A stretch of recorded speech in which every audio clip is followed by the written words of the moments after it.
Welcome to The Explainer. This is The Explainer, where we take really big, important topics and try to break them down into clear, understandable guides. So today we are tackling a huge question: economic reconciliation with Indigenous peoples in Canada. It's a topic that can feel so vast, so complex that it's hard to even know where to begin, right? But what if the path forward isn't about one single giant leap? What if instead it's about taking lots of small, deliberate, and really meaningful steps? Well, that's exactly the idea behind a new guide that offers 365 starting points, one for every single day of the year. It transforms this massive concept into concrete, manageable actions that pretty much anyone can take. Okay, let's dive into this. First things first, let's make sure we're all on the same page. What are we actually talking about when we say economic reconciliation? It's really a journey, not some final destination.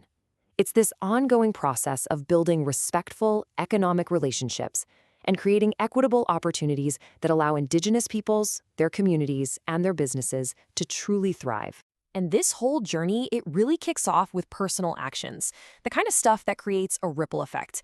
And you're about to see that a lot of these actions are way simpler than you might think.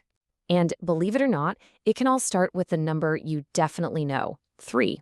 Here's something so simple but so powerful. In our digital world, a follow is a real form of support. It boosts visibility, it gives you incredible insight into Indigenous culture and entrepreneurship, and it helps foster a respect and appreciation that can actually shape our choices as consumers. And what's so cool about this is how fast these little actions can build momentum.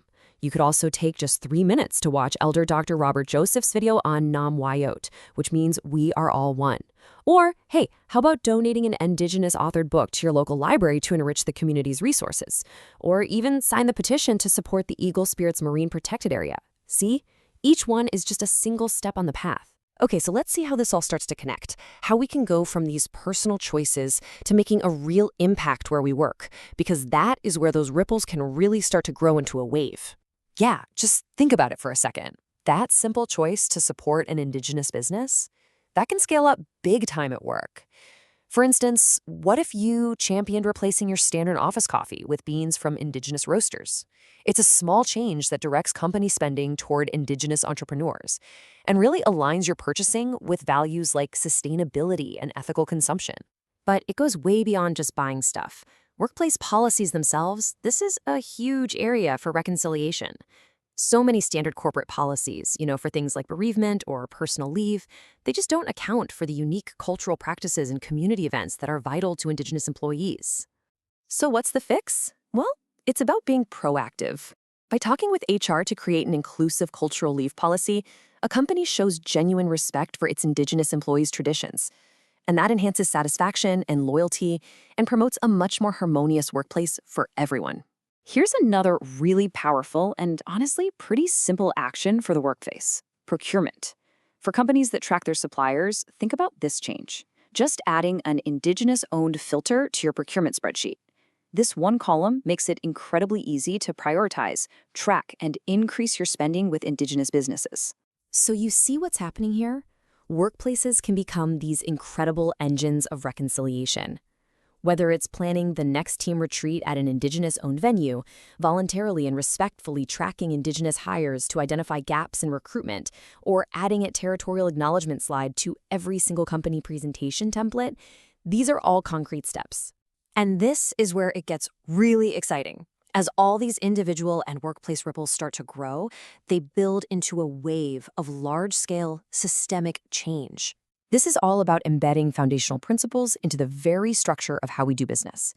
A great example is keeping the UN Declaration on the Rights of Indigenous Peoples, often called UNDRP, accessible. It's a powerful symbol and a constant reminder of the global standard for Indigenous rights. But listen, this is so much more than just a symbol. Having UNDP as a reference is a practical tool. It actually helps guide business strategies, fosters collaborative relationships built on trust, and helps ensure that all economic activities contribute positively to Indigenous communities, respecting their rights to their lands and resources. So let's just recap for a second. We've gone all the way from a single social media follow to a company-wide policy change to aligning with major international principles. We've seen how every single action contributes to this larger goal. This right here is the ripple effect in action. And the core takeaway here is that you don't have to solve everything all at once. Everyone has a role to play in this journey, and every single contribution matters.